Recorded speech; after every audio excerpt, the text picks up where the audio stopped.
This is Shopify Masters, the e-commerce marketing podcast for ambitious entrepreneurs. It's powered by Shopify, the easiest way to sell online, in person, and anywhere in between. To get an extended 30-day trial, visit shopify.com/masters.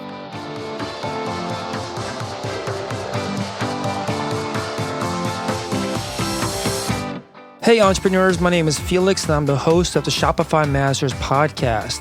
Each week we put out podcast interviews with successful e-commerce entrepreneurs or experts to give you inspiration, motivation, and actionable tips to increase your traffic and sales so your store can generate the sales you need to live the life you want. In the last episode, Don Haney from nerdwax.com explained why he turned down 2 Shark Tank offers and still built a $1 million business. In this episode, you'll learn from an entrepreneur that sold 6 figures by going door-to-door with retailers. In this episode, you'll learn how to get honest feedback from friends and family, how to get meetings with key retail decision makers, and what does a business agreement with an affiliate look like.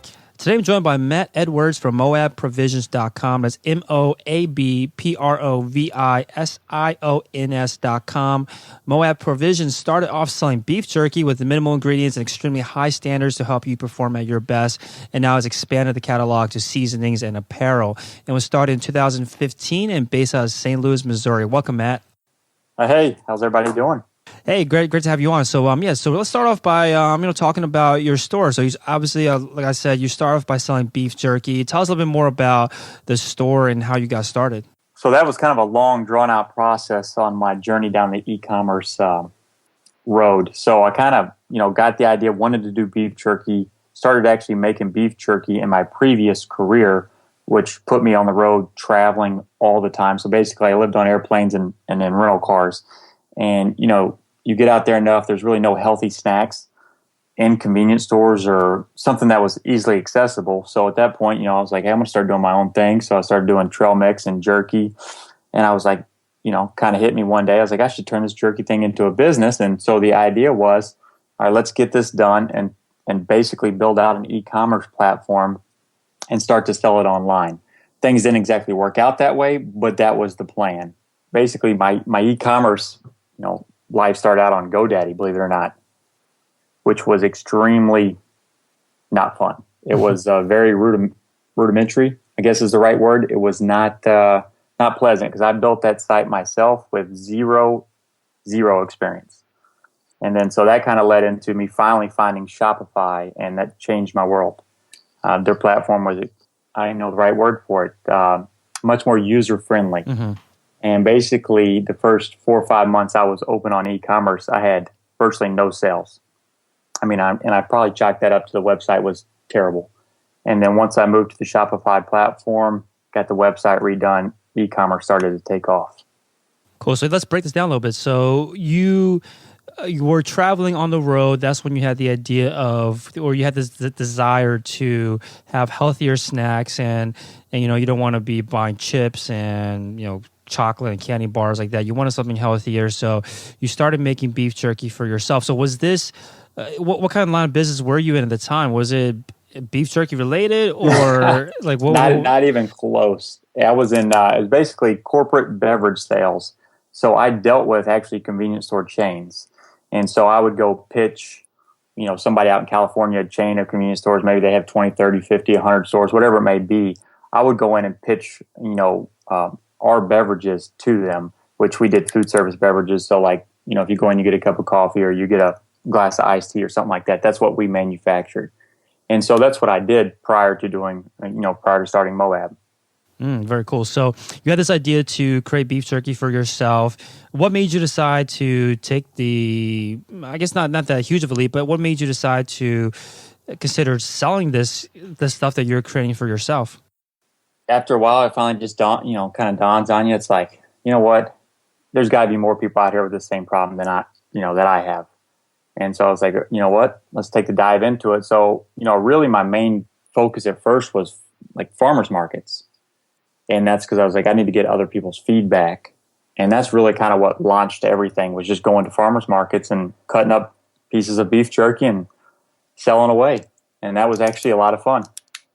Yeah, I like this approach where you decide to sell in person to get feedback, because a lot of times when people start businesses online, they think about how can I get feedback online? How can I get launch surveys, or how can I collect data to understand, to kind of validate this business? But you went I guess a more rudimentary route, but also potentially faster route by just going and selling your products in front of people and marketplaces. So tell us about that experience. How did you why did you decide to go offline first to sell your products, and what was that experience like? So the reason I went offline first is frankly because I didn't know anything about online at the time, right? There's one thing I know how to do, and that's talk face to face, meet and greet, sell in person, right? I'm great in person. Online, I didn't have a clue what I was doing. And so I was like, okay, how can I do this and get this in people's hands quickly to a diverse group of people? Well, farmers markets. You have a variety of taste profiles, of opinions and age ranges. So I was like, okay, this will work. This is what I'll do. So reached out to a few farmers markets, got myself a table, and off I went. And what did you hear, or maybe before I get there, what questions were you asking? How are you soliciting feedback from customers? Because this is a product that they're buying, and are they trying on the spot? Like, how do you find out? What I did was went out there, and of course I had it all bagged up for sale, but I also cut up samples. And so I had a nice cutting board full of jerky samples. And so they could come up and actually try the jerky. Whether they bought some or not was irrelevant. So usually when they, if they tried it, if they stayed there, I always ask, did you like it? Did you not like it? What'd you think? And I'll always ask for feedback. Good, bad, or indifferent, you need to know what somebody thinks. Because if you're getting 8 yeses and 2 nos, you got a winner. But if you're getting, 6 nos and 4 yeses, you may not have a winner on your hand. And so by doing that, it really allowed me to gauge feedback from a diverse group of people that you can't get, frankly, out of nowhere online right off the bat. Pretty much in one morning and in 6 hours, I had 100 different people tell me what they thought. Mm-hmm. And I think this is a common, I'm not sure if you could say it's an issue, but whenever anyone goes out there and asks others, whether it be strangers or friends or family, for their feedback on something that they created, people tend to not be that honest. Not in like in a malicious way, but they tend to give you more credit or tend to give more positive feedback than if it were more anonymous. Did you, I guess, feel that going in, or how were you able to get the honest feedback from people and get the good and the bad feedback from them? So yeah, I agree with you on that 100%. And I always try to say, hey, give me your honest opinion. Whether you hurt my feelings or not, they're not going to be hurt, because not everyone's going to like my product, and I understand that. And the only way you can help me is by being honest. Without being honest, you're not helping me. It's not. You're doing yourself a disfavor for not being honest, and you're not helping me at all. And so it was kind of one of those deals. It was just asking to be honest. Hey, you know what? I know my product isn't for everyone, and everybody's product isn't for everyone. And it's just easier to understand that, and then it's a lot less emotional. So you try to take the emotion out of it. So you basically clear the air and make it okay for them to give, maybe critical feedback or negative feedback, because all of that's obviously very important when you're just starting off your business. So what did you hear exactly that made you decide that, let me continue to pursue this, let me continue to move forward with this idea? Basically, a lot of this stuff's fantastic. Where can I buy it? That's pretty much it. So yeah, I was going to say, so what was next then? So after you found out that, okay, people were interested in this, when you were selling that to them face to face, what was the next stage after that? So it kind of took a two-pronged approach. It was obviously I knew I needed an e-commerce site. I needed to get that thing up and running. And then I just went and pounded the streets, knocked on doors, grocery stores, convenience stores. Anybody who was open to selling beef jerky, I went and said hello. And I still do that today. And awesome. that's just how, I was like, okay, I can't rely on one or the other, because at this point in time, I was no longer employed by my employer. So it was time to go all in. And so I went all in. Mm-hmm. Yeah, definitely want to talk about your experience going door to door and talking to people in person. Before we get there, Beef jerky is not a new product. There's big businesses out there already that sell beef jerky. Did you feel intimidated, when you were going to these convenience stores and you already saw that, beef jerky is a well-known product already, they're well-known brands already? Did you ever feel like, how can I kind of make my place in this market? Yeah, I mean, it's definitely a challenge when you're going to retail. Retail is not the easiest thing in the world. And in the beef jerky world, one brand really owns the market. I mean, and when I say own it, they own it. It's not, there's not two major players, there's one major player. And they pretty much try to keep everyone else out. And that was the challenging part, because I'd walk in, I'd give samples and say, hey, what do you think? And if it was a smaller store, if it was a one or two store individual, usually you can get in there and you just hand them the samples and say, hey, here's my jerky. What do you think? Would you like to carry it? Yeah, we'll give it a shot.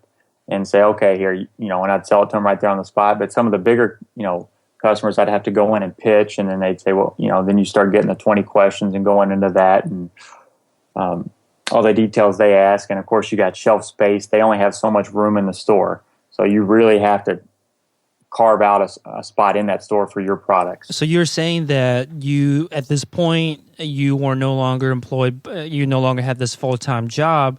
Was this a voluntary decision? Like, what happened there? Like, how come you weren't, working full-time anymore while you were still pursuing this idea? It was time to part ways. Okay, so did you ever consider, okay, I'm going to leave my full-time job and go work somewhere else, or did you feel like, okay, I'm going to leave and I want to leave specifically to pursue this other idea? Well, my original plan was to, stay, keep working and actually do the farmers markets on the weekend and start to build out the e-commerce. Things just didn't work out like that. So it was, what, do I go all in, or do I go, find another career and continue to do this on the side? And I made the decision to go all in. Mm-hmm. And do you think it would be possible today? Because it sounds like when you say you went all in, it meant that you now had the time and you had the pressure too, to just get those sales immediately, start going door to door, go to all these retailers and just start pitching every single day. Is that, for someone out there that's listening that wants to get into retailers, wants to sell to retailers, whether it be food and beverage or any other product, is it possible to take this route that you took in? It sounds like you're still taking while still holding down a day job, or do you need to really, quit the day job to be able to pursue this strategy? No, not at all. They can definitely still, have their day job. It's going to be a lot of weekends because most of your decision makers are gone in the evenings. So you'll have to try to catch them on the weekend while you're in there, Saturdays or Sundays. And I would definitely say, if you're doing that, or you go the other route and try to pitch a big customer, set a meeting, around your lunchtime and go on your lunch break. Because, if a retail outlet, whether it's a grocery store or whatever it may be, if they have 10, 15 stores, there's usually one person that makes that decision for whatever your product is. Find out who that person is, get a meeting with them around your lunchtime or late in the day, and take off early and go make it happen. There's, multiple ways to do things. You just have to get creative. Makes sense. So let's talk about this. So you decided, okay, now I'm going to go into this business full time. I'm going to try to get some sales immediately, some big retail or some retail customers. So you start going to, how do you identify which retailers you wanted to go to? And what did you do once you walked into, the door? Told them my story, told them where it started. I'd let them try the product, and off we went. I mean, my first actual sales meeting was with a grocery store that's got 100 plus stores. That was my first real sales pitch. Yeah, I mean, I think you obviously have the experience and the background to it's almost like second nature for you to be able to approach these retailers, since that was what you're doing, your full-time job, and right. Selling to them. But for someone that doesn't have experience in this at all, maybe doesn't have a business or has a business but has been doing this solely online but has never considered approaching retailers offline and wants to pursue this, how do you identify not necessarily the stores, but how do you identify the key decision makers, and how do you actually get the chance to talk to them? There's multiple different ways. First off, always learn that store. Whatever product you may have, learn if they have a competitor or if you've got some creative, unique product that they don't carry. Learn their store and start talking to store level people. Usually they'll always know who that person is. And then so once you find that one person that will tell you their name, then you just pick up the phone and call the corporate office. And you say, hey, can I speak to so-and-so? And, most of the time they're not going to pick up the phone. So you leave a voicemail and then you say, okay, how else can I get a hold of this person? And then you can always do the send the samples route, get creative on that, send it in a unique box or send it a unique style package with a nice note and some samples to their office addressed to them.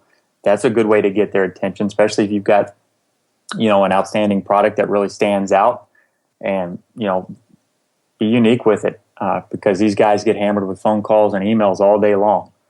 And if you're not on their radar or they don't know who you are, it's very hard to get in the door. So definitely get creative and take things from there. But don't stick to, don't call the guy 100 times in a week. That's not going to do anybody any good.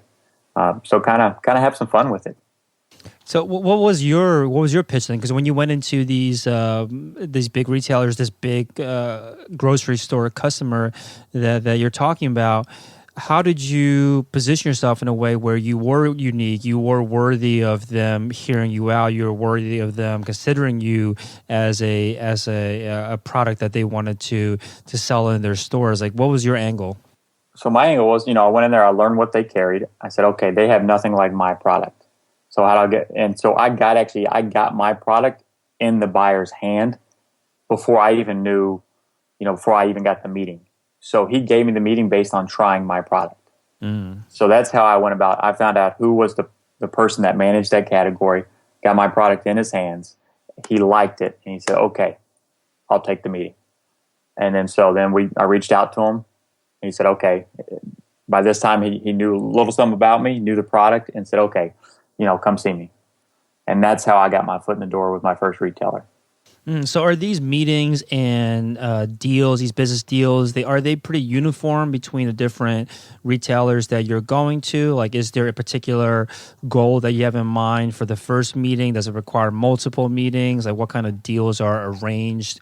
How quickly do they come about? Like, give us an idea of like how different or even similar they are between all the retailers that you approached. So usually in every meeting I go into, I have a goal.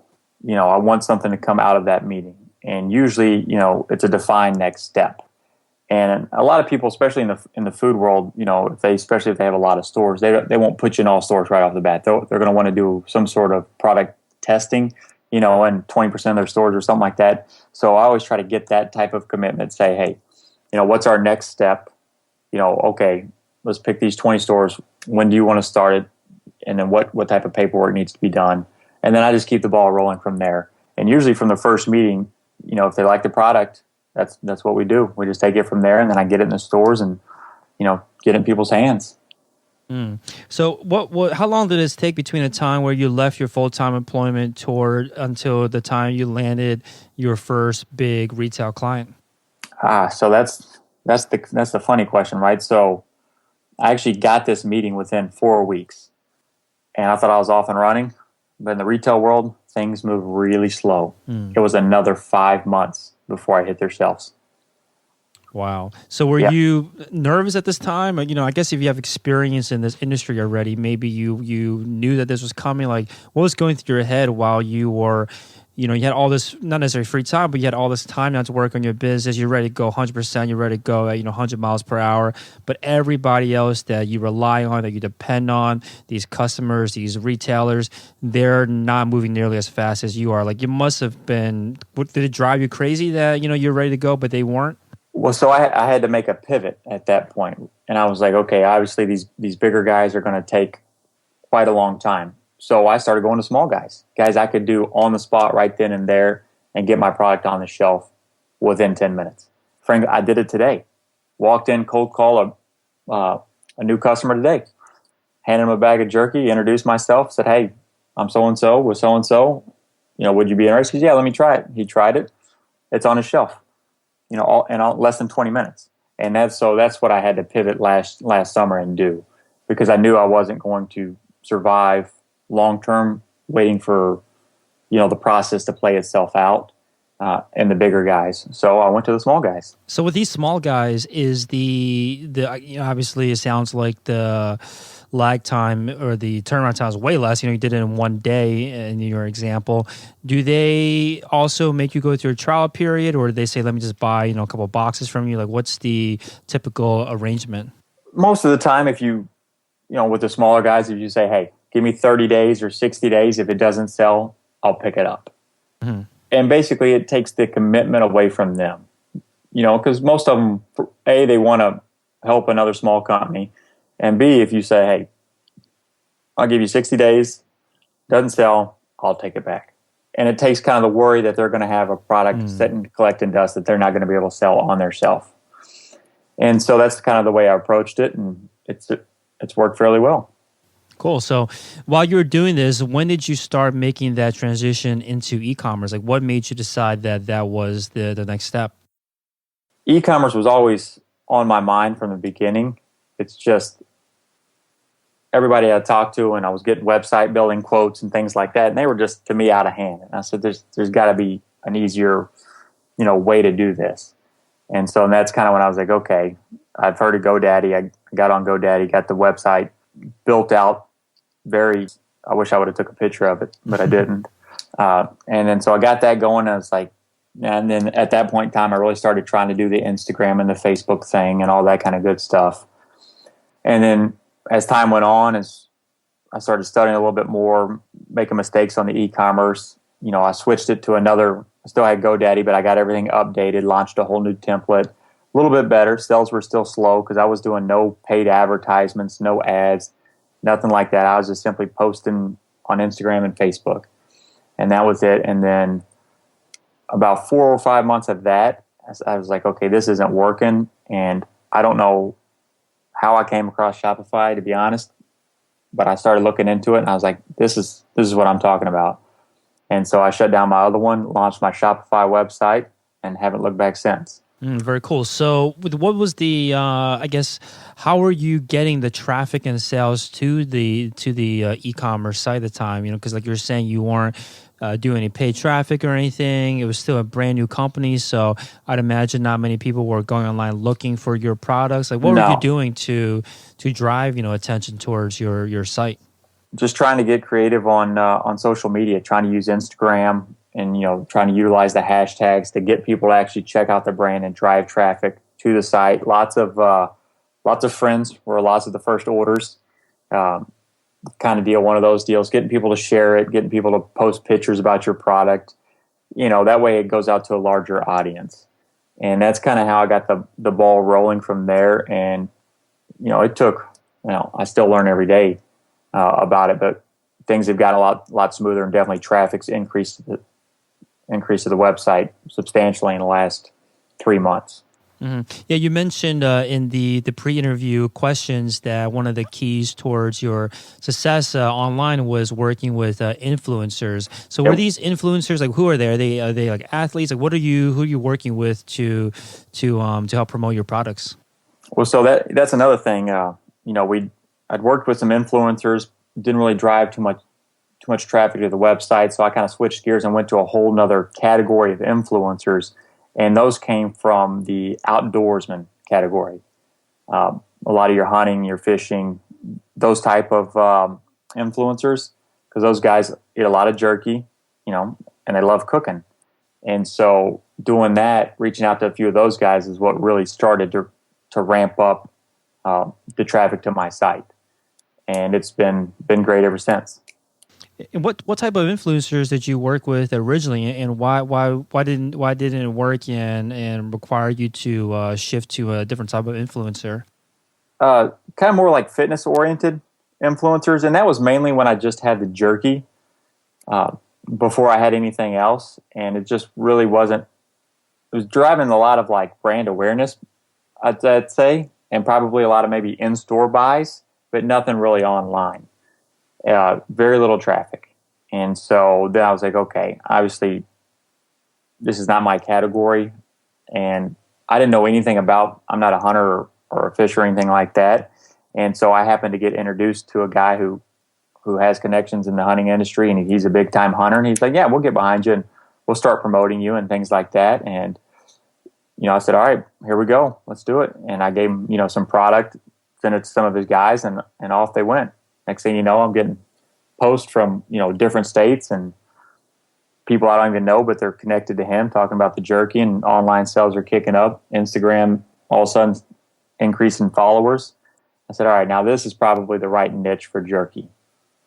So a lot of people that might have taken the same route as you and decide to work with influencers, they might have done the same thing, right? They might have thought to themselves, okay, who is my target market, or who is my target market following, who are their influencers in the online, and start working with them, and then find out that it didn't get much traction like you had experienced, and then decide, you know what, influencer marketing is just not going to work for my brand. I'm just going to scrap this and move on to a different marketing channel. What made you not do that? What made you decide, you know what, let me try a different kind of spin on, not spin, but try a different angle on influencer marketing? What made you continue to persist in that direction?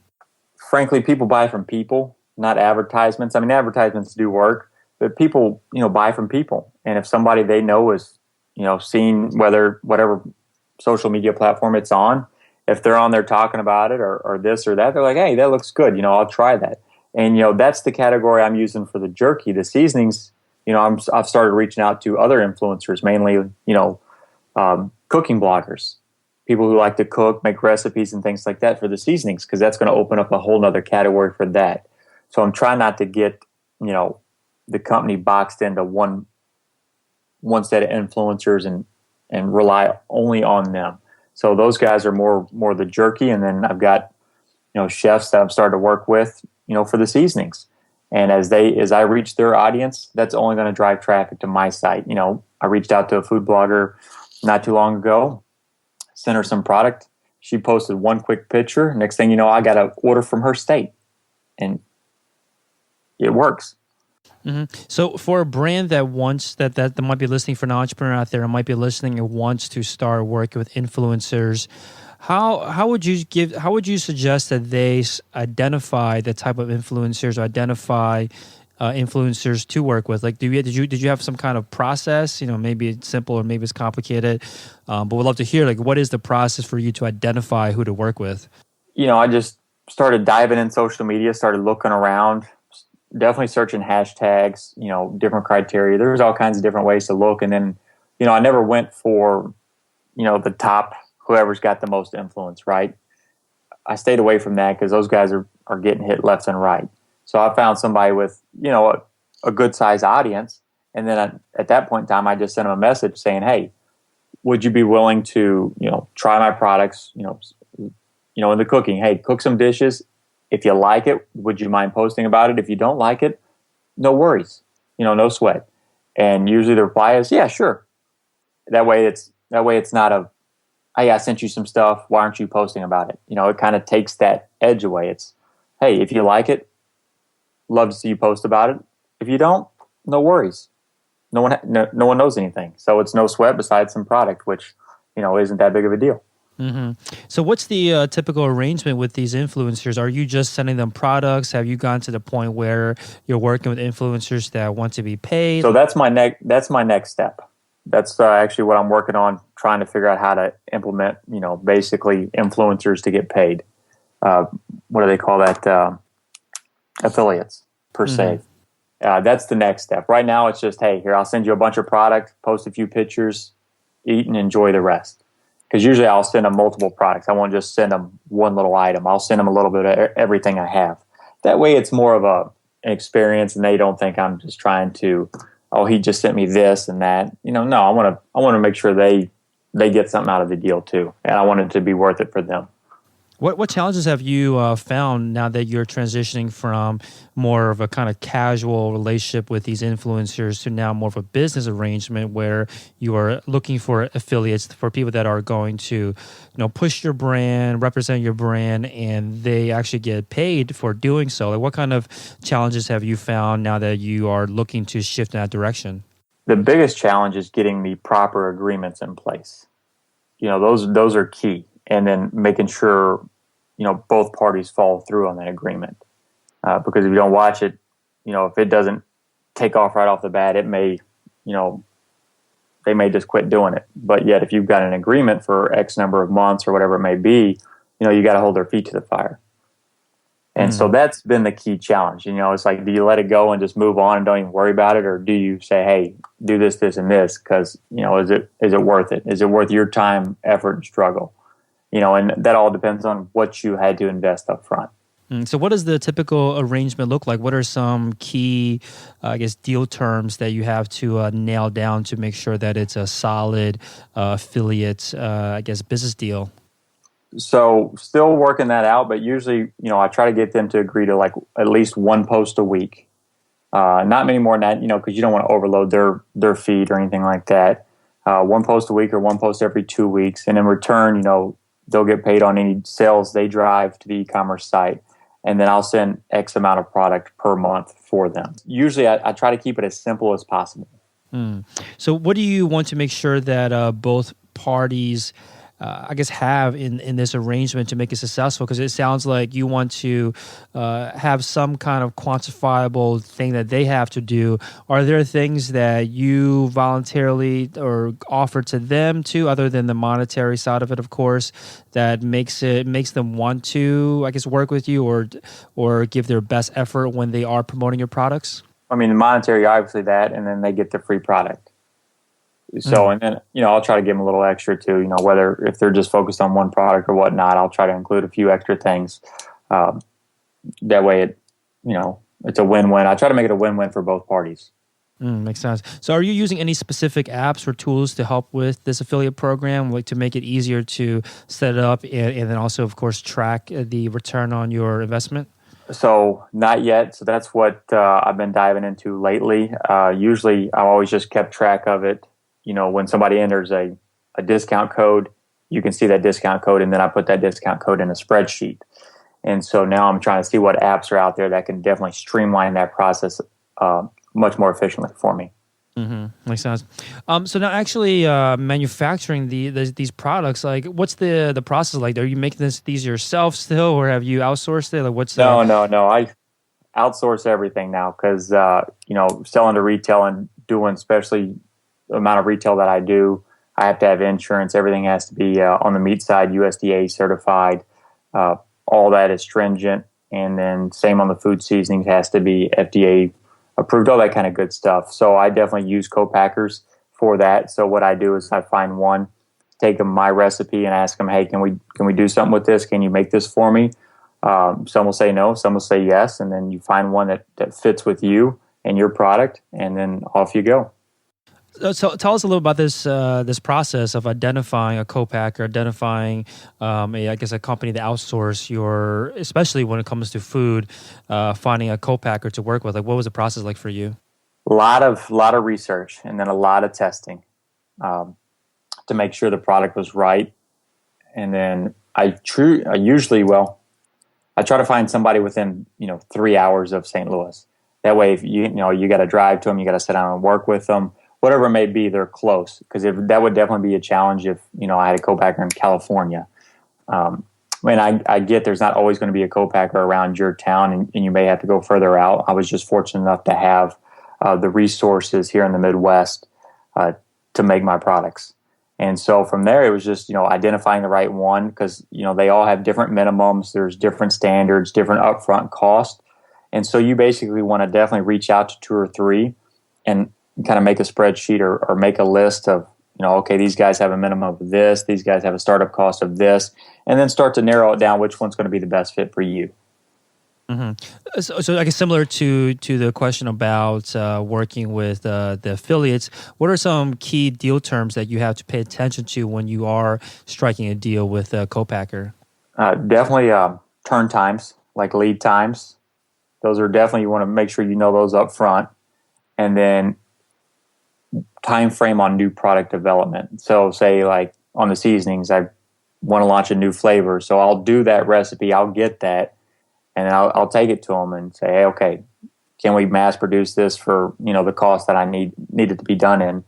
And then so you definitely want to, hey, when is this going to be done? 2 weeks, 3 weeks, 30 days, you kind of want to know your dates and your turns, and you want to kind of have all that set in place, and you definitely want to have all your agreements in place too, all your arrangements. That way, they can't take your formula and give it to somebody else, and most of them won't, because you'll sign confidentiality agreements and all that kind of good stuff. So you definitely want to have all those agreements in place. And what goes on? You said that there was a lot of testing involved. Like, what goes on in testing? Is it just like your taste testing, or is there more involved in that? Well, take for example, I tried to launch a seasoning a few months ago, and we had made one here. Took it to the co-packer, said, "Hey, can you match this?" And the match wasn't coming out right. And we did it again and again and again, and finally, I just scratched it. Because what you create may not be what comes out once it goes through the manufacturing process. And so not everything works. And so that's when you say, you can do a test batch, then you do another test batch. And a lot of times it's testing and tweaking. And so if something isn't quite right, you'll say, okay, let's tweak this a little bit. So you'll make another test batch. You'll work with that batch. You may have to tweak that again, or it may be right. And then once it's approved, off you go. So you've been in business for, I think you told me, like 13 months, starting 2015. So how long did it take you to find a co-packer, to find someone to outsource the manufacturing to? The jerky, it took a few months to kind of get that narrowed down, and then the seasonings took a few months, and the beef sticks didn't take that long at all, because I started to make some meat contacts and everything like that. And so in the meat business, and I just simply asked somebody, "Hey, I've got a beef stick I'm making. Where can I go get it to, be produced?" And he said, "Oh, you got to go see, this company." And picked up the phone, called them. They were great right off the bat, and off we went. So it's gotten easier, and it's gotten a little quicker to find companies now that I know a little bit more than what I'm doing than when I started. Do you need to, you were saying earlier about all the regulations that go on with food manufacturing. Do you need to worry about that, or do these co-packers take care of all the stress and all? They take care of all that. There's a few things that I have to do, but it's very minimal. Just submitting, the nutritional statements and things like that. But most of the time they're going to help you with that, because they have the contacts with the government to do that, because they have to work with them on a regular basis anyways. So usually they'll just do that for you, and it makes life a lot easier. So now that you are no longer making these beef products yourself, you outsource that piece of it. What's your day to day like? What do you spend your time doing? You wake up in the morning. Like, how do you spend your day? Usually it varies. I'll kind of try to split my week up so it's not the same thing every day. But a lot of it is still out and about, seeing customers, making sales calls, making sure deliveries are going where they're supposed to be going. And then part of the week is, working e-commerce, reaching out to influencers, what's going on the e-commerce side of things. And usually that'll make up, Saturday, Sunday, and Monday, kind of the weekend when no one else is working. That's when I'll switch to the e-commerce. So I'm looking at your site, and you have products that range from, I think maybe the cheapest is like $1.50 up to, I haven't looked at everything, but up to at least like $66 I'm seeing here. How did you decide on the pricing? Like, how did you figure out how much to price these products at? And I'm not too familiar with pricing with, I guess, the more popular beef jerkies, but do you consider your product and your pricing more premium compared to what you see in a typical convenience store? No, it's really competitive. So when you look at the high end, that $66, that's a combination. So that's a big 12-pack of product. And then that $1.50 is just simply one beef stick. If somebody just wanted to add one at checkout, there you go. And so usually, I've got everything priced in singles, and then multiples, and then, quad packs, or, even a half a case, which is what the $66 one is. That way, the more they buy, they get a little bit of a price break. And when you were launching these different product lines, or actually before you launched these product lines, what made you decide to go beyond just beef jerky? Like, what was the impetus to launch a new product line? So if you're on the website and you actually look at my logo, it says Provisions, right? Well, that used to say beef jerky, Moab beef jerky, and the site actually used to be Moab beef jerky. And after a few months of just getting out there and pounding the tables, I started looking around and say, okay, I definitely want to take the company in multiple directions and not just beef jerky. And so that's when I changed over to Moab Provisions, and I started looking, okay, what can I do that I think fits into what I want to do and where there's room for me. And that's when the seasonings came next, because I started looking at the grocery store shelves, and everything on there was full of artificial ingredients, full of salt, things I just didn't buy hardly. And I said, okay, there's got to be, a market for a premium line of seasonings.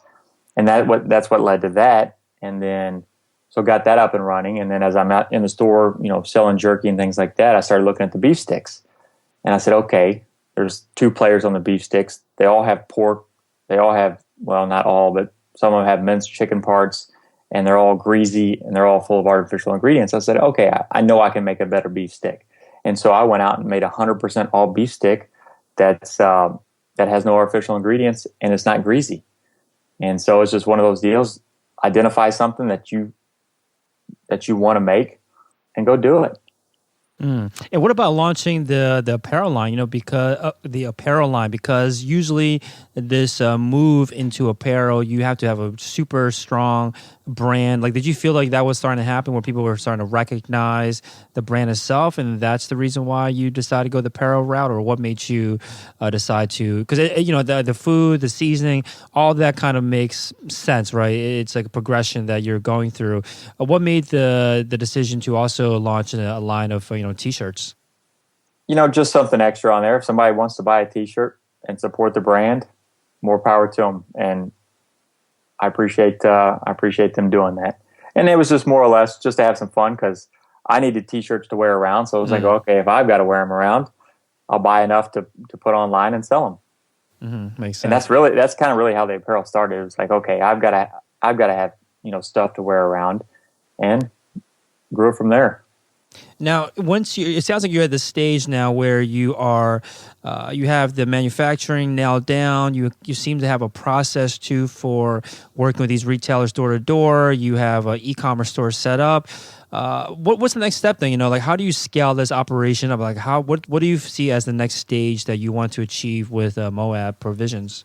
So scaling means I'm going to start building my team now, because now I have distribution in all 50 states. Now, I'm not sold in all 50 states, but I actually have a distribution network for my products that I can reach all 50 states and Canada if need be. Because I'm sold in 10 states right now, about to go into another 2 or 3 over the next few months. So definitely, going to build a team to scale the retail and build a team to scale the e-commerce, because I want to keep growing the e-commerce. And I need help doing that. And so that's kind of the next phase, is start to hire my team to help me build out both those channels. Yeah, I think this is a stage that a lot of entrepreneurs are at, where they've done everything they can being a solo entrepreneur, maybe outsourcing their manufacturing, maybe outsourcing their distribution as well, and logistics. But now they want to obviously go bigger, right? Because again, they're capped out by the time, by the amount of effort they can put in. They need to expand. What's the process that you're going through? Like, what's going through your head when you decide who to hire, how to find the right people to hire, like all of that? So definitely, the one thing I always look for is the right attitude. And I've got a few guys, definitely, 2 that I've got lined up that are ready to come on board. We're just trying, we're working through some things right now, and it's identifying the right person to bring on board to fill the needs that you need help with. If you're strong in one suit, don't hire somebody for that. Hire people that are strong in areas where you're not. And one of mine is definitely e-commerce. I'm not strong in that area. And so that's definitely going to be one of my first hires, is say, hey, take over this, do the analytics. How do we grow this business rapidly, online? And, attitude plays a huge part, because I don't want somebody that just wants a job. I want somebody that's going to be passionate about the products, passionate about their work. And it's definitely, coming on board for the long term and not, just looking for a job. If somebody says they're just looking for a job, they've got no chance. There's just I'm not even going to waste my time talking to them. And is there a way to, I guess, identify that, because we've all been interviewed or been interviewed people where you kind of know the song and dance, or you know how to say the right things to put yourself in a good light? Is there a way for you to pull that, I guess, the truth out of people when you're trying to hire them, to identify that they're going to be a good fit and not just kind of saying things that you want to hear? Yeah, definitely. And this makes a lot more sense for the solopreneur or the small team, is kind of identify who you need and start asking, friends and family, say, hey, you know anybody that's good at this? Oh yeah, so-and-so is. And try to get to know that person before you even say anything, and kind of start asking questions in a roundabout way that you want answered. And that'll really help to gauge, their thought process and what they think about things. Because I definitely like growth mindset folks. People that say, hey, they're not going to be fixed in this or that, or they're just going along to get along. And if they have the right attitude with what they're doing now, they're more likely going to have the right attitude if you can get them to come on board with you.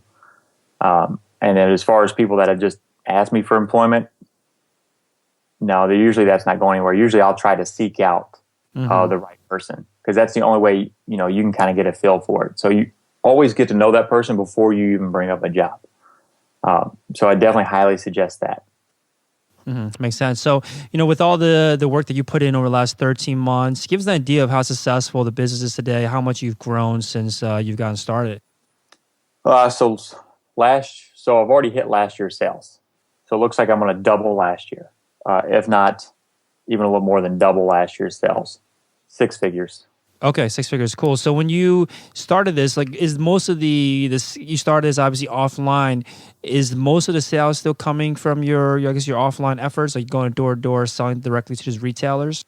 Yes, most sales are still coming from that, but e-commerce, since, I've taken a concerted effort to grow that business, has grown considerably. For example, June and July did more business than I did not the first half of the year, but almost the first half of the year. And so that's kind of really stepped up, trying to get online where it's steady and then continues to grow every month, because I'm still having, a high month and then it'll dip. So the focus is, okay, get the e-commerce month over month to keep growing, a little bit at a time, and quit and stop dipping. Because definitely I love e-commerce sales. Makes sense. So while you are learning about how to market more online, are there any specific books or blogs that you like to rely on, that you've been kind of immersing yourself in to learn more about how to run an online store? Yeah, well, your podcast for sure. Listen to it all the time. Definitely my weekly go-to while I'm out driving around. So definitely that's one. That's been a big e-commerce one. And then I've done a few others, but I haven't really lasted on them. Yours is pretty much the one I've stuck to, and I'm going blank on the other one I listen to. Always listen to Gary Vee, if you know who that is. So I listen to his a couple times a week. He's always got good pointers with social media, what the next trend is, or what to do on this platform, kind of deal. So definitely hit him up. And then as far as just business goes, definitely go to the MFCEO podcast. That's my go-to weekly business podcast. So those are kind of the three I stick to. And then Grant Cardone would be my fourth one, which is more business oriented. Yeah, I like MFCEO too. I discovered his stuff. I don't think he's exactly in food, but I guess more of like athletic supplements, exactly. Yeah, but his podcast is great. The stuff he's putting out is just so raw, like entrepreneurship, raw business advice. I definitely recommend checking out his stuff too. Yeah, he's a good dude. Definitely check him out for sure. Yeah, is he in St. Louis as well? He is, yeah. Oh, he's cool. Right here in St. Louis. Oh, yeah. Nice. Yeah, you should definitely, if you haven't networked with him yet, I think he'd be a great connection for you. So yeah, thanks so much, Matt. So MoabProvisions.com again is the website, MoabProvisions.com. Anywhere else you recommend the listeners check out to follow along with what you're up to? Yeah, definitely Instagram, Moab Provisions. That's kind of the platform that's getting most of all my attention right now. I've kind of let Facebook kind of fall off the edge, and it's all on Instagram. So it's at Moab Provisions. Awesome. Cool. Thanks so much, Matt. Awesome. Appreciate it. Thanks, Felix. Thanks for listening to Shopify Masters, the e-commerce marketing podcast for ambitious entrepreneurs. To start your store today, visit shopify.com/masters to claim your extended 30-day free trial.